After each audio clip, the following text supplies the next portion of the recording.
ओम श्री गणेशाय नमः। श्री शिवाय नमस्तुभ्यं। आप सभी का मेरे इस YouTube चैनल पर स्वागत है। आज का वीडियो मैं लेके आई हूँ गणेश चतुर्थी पे। गणेश चतुर्थी कब और क्यों मनाई जाती है और इसकी क्या महत्वता है,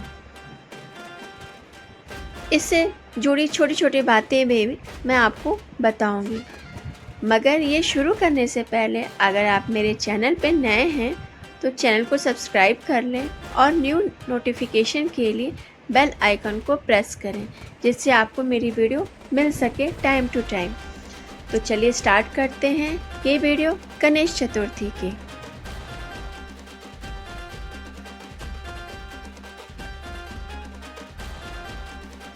गणेश चतुर्थी हिंदुओं का बहुत ही फेमस फेस्टिवल है। ये फेस्टिवल इंडिया के बहुत से भागों में बहुत ही धूमधाम से मनाया जाता है, किंतु महाराष्ट्र और कर्नाटक में इसे बहुत ही धूमधाम से मनाया जाता है। पुराणों के अनुसार इसी दिन विघ्नहर्ता श्री गणेश का जन्म हुआ था। गणेश चतुर्थी भाद्रपद मास के शुक्ल पक्ष के चतुर्थी तिथि को मनाया जाता है। इसी दिन भगवान श्री गणेश की पूजा होती है।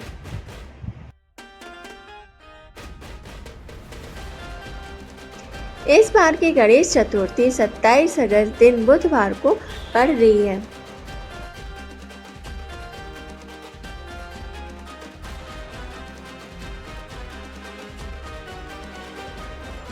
महाराष्ट्र और कर्नाटक में बहुत ही स्थानों पर भगवान गणेश की बड़ी बड़ी प्रतिमा पंडालों में बैठाई जाती है। इस प्रतिमा को 9 दिनों तक पूजा जाता है और 10वें दिन बड़ी संख्या में लोग दर्शन करने पहुंचते हैं और ढोल नगाड़ों के साथ बप्पा को विसर्जन के लिए लेके जाते हैं।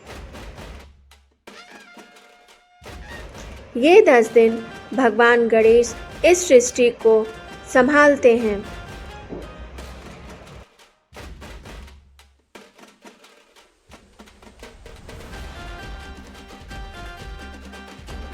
अब मैं आपको बताती हूँ कि गणेश उत्सव क्यों मनाया जाता है। एक बार भगवान शिव पार्वती अपने दोनों पुत्र कार्तिकेय और गणेश की परीक्षा ली। कहा कि जो इस पृथ्वी की 3 परिक्रमा करके सबसे पहले मेरे पास आएगा वो प्रथम पूजनीय होगा। कार्तिकेय अपने वाहन मोर पर बैठकर निकल गए पृथ्वी की परिक्रमा के लिए। इधर भगवान गणेश चिंता में थे कि उनकी सवारी तो चूहा है, वो इतनी जल्दी तो परिक्रमा पूरी नहीं कर पाएंगे। तब भगवान गणेश जी ने अपनी बुद्धि और चतुराई से अपने माता पिता भगवान शिव और माता पार्वती की 3 परिक्रमा पूरी करने लगे। तब भगवान शिव ने कहा कि तुमसे बड़ा और बुद्धिमान इस पूरे ब्रह्मांड में नहीं है। अपने माता पिता की 3 परिक्रमा करने से तुमने तीनों लोगों की परिक्रमा पूरी कर ली है। इसका पुण्य तुम्हें मिल गया है। इसलिए जो भी मनुष्य किसी भी कार्य को आरंभ करने से पहले तुम्हें पूजेगा उसे किसी भी प्रकार की कठिनाई नहीं होगी। तभी से भगवान गणेश प्रथम पूजनीय हो गए और उनकी पूजा सभी देवी देवताओं से पहले की जाने लगी।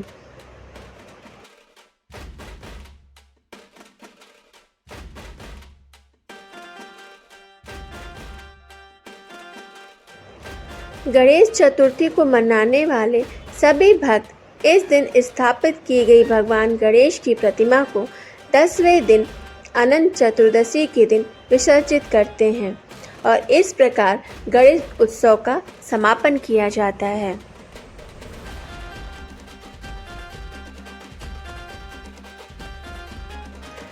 अब मैं आपको ये बताती हूँ कि गणेश उत्सव 10 दिनों तक क्यों मनाते हैं।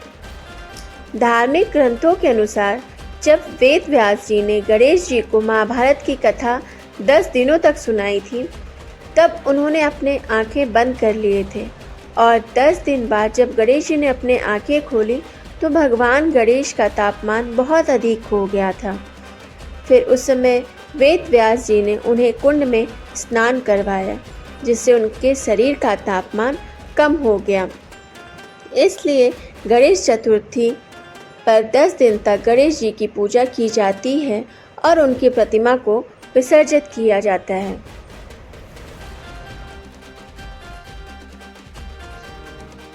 और अब मैं आपको बताती हूँ कि गणेश जी की उत्पत्ति कैसे हुई। शिव पुराण के अनुसार एक बार माता पार्वती ने स्नान से पूर्व अपने शरीर पर लगाए गए उपटन से एक बालक को बनाया। फिर उसमें उन्होंने प्राण डाला और उन्होंने उनसे कहा कि मैं स्नान के लिए जा रही हूँ, तुम द्वारपाल की तरह यहाँ पे खड़े रहना और किसी को अंदर आने मत देना। थोड़ी देर बाद शिव जी आते हैं तो वो उन्हें अंदर प्रवेश करने नहीं देते हैं। फिर यहाँ पर भगवान शिव और बालक में भयंकर लड़ाई होती है। शिव जी गणेश को पराजित नहीं कर पाते हैं तो भगवान शंकर क्रोधित होकर उनकी तरफ त्रिशूल फेंकते हैं, जिससे बालक का सिर धड़ से अलग हो जाता है। और इधर माता पार्वती बहुत ही क्रोधित होती हैं और उनके क्रोध को शांत करने के लिए सारे देवी देवताएं वहाँ पे तुरंत आते हैं, परंतु माता शांत नहीं होती। शिव जी के निर्देश पर विष्णु जी उत्तर दिशा में सबसे पहले मिले जीव जो हाथी था उसका सिर काटकर लेके आते हैं। फिर शिव जी उस बालक को पुनर्जीवित करते हैं और उनका नाम गणेश रखते हैं। माता पार्वती अपने पुत्र को जीवित देख बहुत खुश होती हैं और देवताओं में सर्वश्रेष्ठ होने का आशीर्वाद देती हैं। इस प्रकार भाद्रपद की शुक्ल पक्ष की चतुर्थी तिथि पर सर्वप्रथम पूजनीय भगवान गणेश जी की पूजा होती है। इस दिन जो भी श्री गणेश जी की पूजा करता है उसकी सारी मनोकामनाएं पूर्ण होती हैं। ये रही भगवान श्री गणेश की उत्पत्ति की कथा।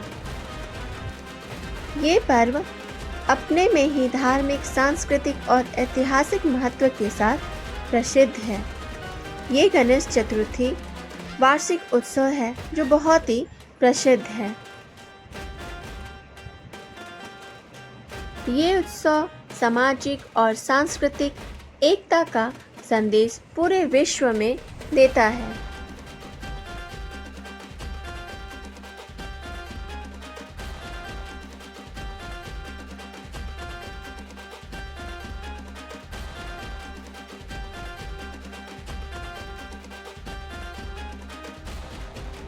मुझे उम्मीद है कि इस वीडियो में मैं आपको गणेश चतुर्थी से रिलेटेड सारी बात बता दी होंगी। अगर मेरी वीडियो अच्छी लगे तो इसे लाइक करें और मैक्सिमम से मैक्सिमम शेयर करें। और इसी के साथ यदि आप मेरे चैनल पर नए हैं तो सब्सक्राइब बटन को दबाकर मेरे चैनल को सब्सक्राइब जरूर करें।